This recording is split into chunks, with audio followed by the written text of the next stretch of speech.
अस्सलाम वालेकुम रहमतुल्लाहि व बरकातहू। मैं हनीफ खान आप सबका स्वागत करता हूं अपने यूट्यूब चैनल एज फाई एजुकेशन एंड ट्रूथ पर एक नई वीडियोस के साथ। आज की वीडियो है ब्लैक होल के बारे में। अगर आप नए हो तो hit the like button and subscribe the channel, और जहां भी देख रहे हो फेसबुक या यूट्यूब शेयर करना ना भूलें। टाइम बर्बाद ना करते हुए चलते हैं टॉपिक पर।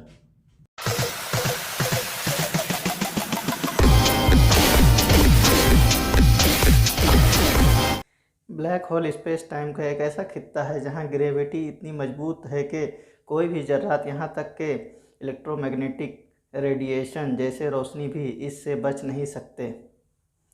जनरल रिलेटिविटी का नज़रिया पेशीन गोई करता है कि काफ़ी कॉम्पैक्ट मास स्पेस टाइम को बिगाड़कर ब्लैक होल बना सकता है।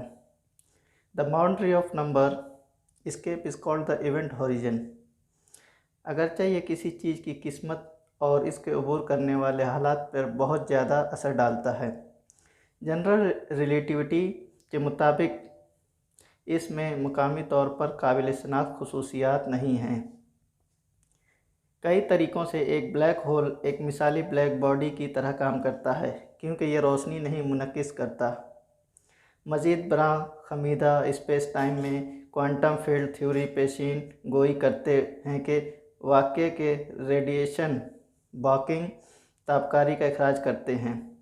इस स्पेक्ट्रम के साथ एक ब्लैक बॉडी का दर्जा हरारत इसके बड़े पैमाने पर मुतनासिब होता है।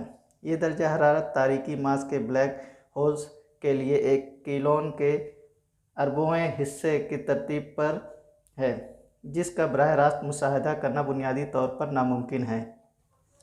ऐसी अशिया जिनकी ग्रेविटेशनल के मैदान रोशनी के फरार होने के लिए बहुत मजबूत हैं, इन पर सबसे पहले 18वीं सदी में John Michael and Pierre Simon Laplace ने गौर किया था। जनरल रिलेटिविटी का पहला जदीद हल जो कि एक ब्लैक होल की खुसूसियत करेगा, कार्ल सचवार्डचाइल्ड ने 1916 में तलाश किया था और इसकी तशरीह खला के एक ऐसे खित्ते के तौर पर जिससे कोई भी चीज़ बच नहीं सकती सबसे पहले डेविड फिंकलस्टीन ने 1958 में शाया की थी। ब्लैक होल्स को तवील अरसे से मैथमेटिकल तस्वर किया जाता है। तजस्सुस ये 1960 की दहाई तक नहीं था कि नज़रियाती काम ये जाहिर करता था कि जनरल रिलेटिविटी की उमूमी पेशीन गोई थी। जॉसलिन बेन बर्नेल की 1967 में न्यूट्रॉन सितारों की दरियाफ्त ने एक मुमकिन फल्कियाती हकीकत के तौर पर ग्रेविटेशन से कोलाप्स होने वाली कॉम्पैक्ट अशिया में दिलचस्पी को जन्म दिया। पहला ब्लैक होल जिसके नाम से जाना जाता था वो साइग्नस X1 था, जिसकी शनाख्त को महक़क़ीन ने 1971 में आज़ादाना तौर पर की। तारकी मास के ब्लैक होल्स इस वक्त बनते हैं जब बहुत बड़े सितारे अपनी ज़िंदगी के चक्कर के अख्तिताम पर गिर जाते हैं। ब्लैक होल बनने के बाद it can continue to grow by absorbing mass from its surrounding. दूसरे सितारों को जज्ब करने और दूसरे ब्लैक होल्स के साथ जम होने से लाखों सोलर मास के सुपर मैसिव ब्लैक होल्स बन सकते हैं। इस बात पर इत्तेफाक राय है कि ज़्यादातर गैलेक्सी के मराकज़ में सुपर मैसिव ब्लैक होल्स मौजूद हैं। ब्लैक होल की मौजूदगी का अंदाज़ा इसके दूसरे मादे के साथ तामुल और इलेक्ट्रोमैग्नेटिक रेडिएशन जैसे नज़र आने वाली रोशनी से लगाया जा सकता है। ब्लैक होल पर गिरने वाला मादा रगड़ से गर्म होने वाली एक बैरूनी इलेक्ट्रिशियन डिस्क बना सकता है, जो कायनात के कुछ रोशन तरीन अशिया को क्वासार बनाता है। बड़े पैमाने पर ब्लैक होल के बहुत करीब से गुजरने वाले सितारों को स्ट्रीम्स में तकसीम किया जा सकता है, जो निगल जाने से पहले बहुत चमकते हैं। इस तरह की मुशाबहत को न्यूट्रॉन सितारों जैसे मुमकिन मुतबादिल को खारिज करने के लिए इस्तेमाल किया जा सकता है। इस तरह एस्ट्रोनॉमर्स ने बाइनरी सिस्टम्स में मुतअद्दिद तारीकी ब्लैक होल्स उम्मीदवारों की निशानदही की है और ये कायम किया है कि मिल्की वे गैलेक्सी के बाइनरी सिस्टम में मुतअद्दिद तारीकी ब्लैक होल उम्मीदवारों की निशानदही की है और ये कायम किया कि मिल्की वे गैलेक्सी के मरकज़ में सैगिटरस ए के नाम से जाना जाता है। रेडियो मार्कस तकरीबन 4.3 मिलियन सोलर मास का एक सुपर मैसिव ब्लैक होल है पर मुश्तमिल है।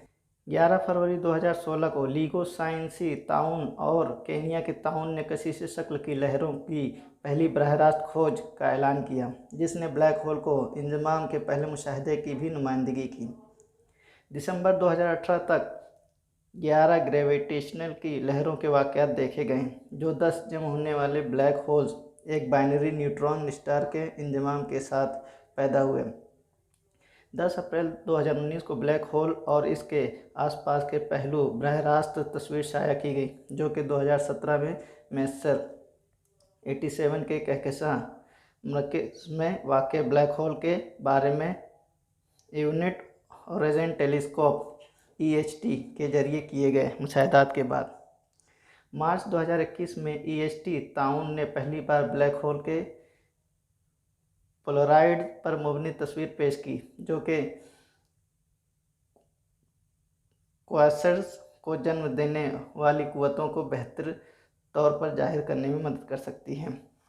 2021 तक करीब तरीन मालूम जिस्म जैसे ब्लैक होल समझा जाता था, वो तकरीबन 1500 नूरी साल दौर करीब तरीन ब्लैक होल्स की फहरिस्त देखी है। अगरचा गैलेक्सी में अब तक सिर्फ 2 दर्जन ब्लैक होल्स पाए गए हैं। ख्याल किया जाता है कि लाखों हैं, जिनमें से ज़्यादातर तन्हा हैं और ताबकारी अखराज के सबब नहीं बनते, लिहाजा सिर्फ कशिश शक्ल लिसनिंग के जरिए इनका पता लगाया जा सकता है। कुरान में ब्लैक होल्स का तज़किरा। अपनी ज़िंदगी के इख्तिताम पर सितारे की कमियत के लिहाज से एक मुख्तलिफ शक्ल में तब्दील हो जाते हैं, तो आपके लिए कम अज़ कम 7 celestial objective white dwarfs, red giants, black holes, neutron stars, pulsars, nova and supernova को समझने के लिए बुनियादी चीज़ें है कि ये सब अपनी ज़िंदगी के इख्तिताम पर सितारे की शक्ल में तब्दील होते हैं। वो उम्र जो खुदा ने जानदारों के लिए वजह की थी, वो सितारों के लिए भी मुख्तस की गई थी।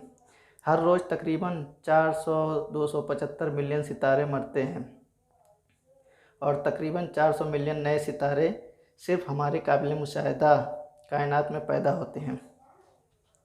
वो सितारे जिनका वज़न बहुत ज़्यादा होता है, वो ब्लैक होल्स या न्यूट्रॉन सितारों के तौर पर अपनी ज़िंदगी का खात्मा कर सकते हैं। ब्लैक होल इस तरह एक सितारे की अपनी ज़िंदगी के आखिर में तब्दीली है। ब्लैक होल की सबसे आसान तारीफ़ एक ऐसी चीज़ है जो इतनी घनी और मादे से भरी हुई है कि रोशनी भी इसकी सतह से बाहर नहीं निकल सकती। ब्लैक होल्स कायनात के वाहिद चीज़ हैं जो रोशनी को भी फंस सकती है। वो इस वक्त बनते हैं जब एक बहुत बड़ा सितारा अपने आप में गिरता है, इतना घना हो जाता है कि ये जगह और वक्त के ताने बाने को मोड़ता है और बिगाड़ देता है। अरबों अरबों ज़मीन ब्लैक होल में जा सकती हैं और अदम में तब्दील हो सकती हैं। ब्लैक होल इस कायनात में एक ऐसी अजीब चीज़ है कि वक्त भी ब्लैक होल के अंदर रुक जाता है। ब्लैक होल अपनी कशिश शक्ल के इर्द गिर्द मौजूद हर चीज़ को खा जाते हैं और करीबी सितारों से मादे को चूसते हैं। हमारी गैलेक्सी के मरकज़ में मौजूद ब्लैक होल के बारे में ख्याल किया जाता है कि इसकी कमियत 4 मिलियन सूरज और कतर 17 मिलियन किलोमीटर है। इस तरह के ब्लैक होल्स ऐसे जब के हब की तरह होते हैं, जिनके गिर्द बहुत से गैलेक्सी, जिनमें हमारे मिल्की वे भी शामिल हैं। तो दर हकीकत तमाम सितारे और गैलेक्सी बड़े ब्लैक होल्स के गिर्द घूम रही हैं। ऐ बनीनो इंसान, ये दरअसल वो ग्रह हैं जो आपके रब ने खला और कायनात के ताने बाने में डाली हैं, जो इस मजबूत और कायनात की तोसी के ख़िलाफ़ तवाज़ुन रखते हैं। कुरानी मोजिज़ा। ब्लैक होल्स का जिक्र सूरह वाक़िया में है। अब देखें कि तकरीबन 1400 साल पहले कुरान ने हमें सूरह वाक़िया की आयत 75-76 में यही बताया था। फिर कसम है सितारों के डूबने की जगह की, और बेशक ये एक ज़बरदस्त किस्म है, अगर तुम जान सकते हो। सूरह वाक़िया के 75 और 76 आयत। अब कुरान की यह आयत वाज़ह तौर पर किसी अजीब और गैर मामूली चीज़ की तरफ इशारा कर रही है, जैसा कि इसके साथ आयत 76 के अल्फाज हैं, और खुदा की कसम है कि अगर हम इंसानों को मालूम हो जाए तो ये एक ज़बरदस्त कसम है। अब जदीद साइंस के साथ कॉस्मोलॉजी के बारे में हमारी समझ हमें बताती है कि वाकई सितारों के सेट होने की जगह जैसी चीज़ें ऐसी हैं जो इतने बड़े और देवहैकल शक्ली हस्ती हैं जो अपने असरात पूरी गैलेक्सी पर डाल सकती हैं और कायनात के ताने बाने को मस कर सकती हैं। खलाई वक्त तो ये लफ्ज़ सिटिंग के जगह सितारा दरअसल वो जगह है जहाँ सितारे अपनी ज़िंदगी के आखिर में गिरते हैं। ये इनकी तब्दीली की जगह या मुकाम है। मुख्तलिफ़ कुरानी तराजुम में इस लफ्ज़ बमौक़े के मुख्तलिफ़ माने इस्तेमाल किए गए हैं। बाज़ ने इसे वो जगह जहाँ सितारे गिरते हैं के तौर पर इस्तेमाल किया है। बराए करम जेल का हिस्सा देखें जहाँ इस लफ्ज़ की तफसीली माने दिए गए हैं और यकीन करें ये माने भी किसी चीज़ की तरफ इशारा करता है। एक ब्लैक होल के तौर पर ताकतवर, जैसा कि ऊपर बताया गया है कि एक ब्लैक होल में इतनी मजबूत कशिश शक्ल होती है कि वो अपने इर्द गिर्द के तमाम मादे सैयारे सितारे अपने इर्द गिर्द के तमाम मादे को चूस लेता है। इस तरह वो जगह बन जाती है जहाँ सितारे गिरते हैं।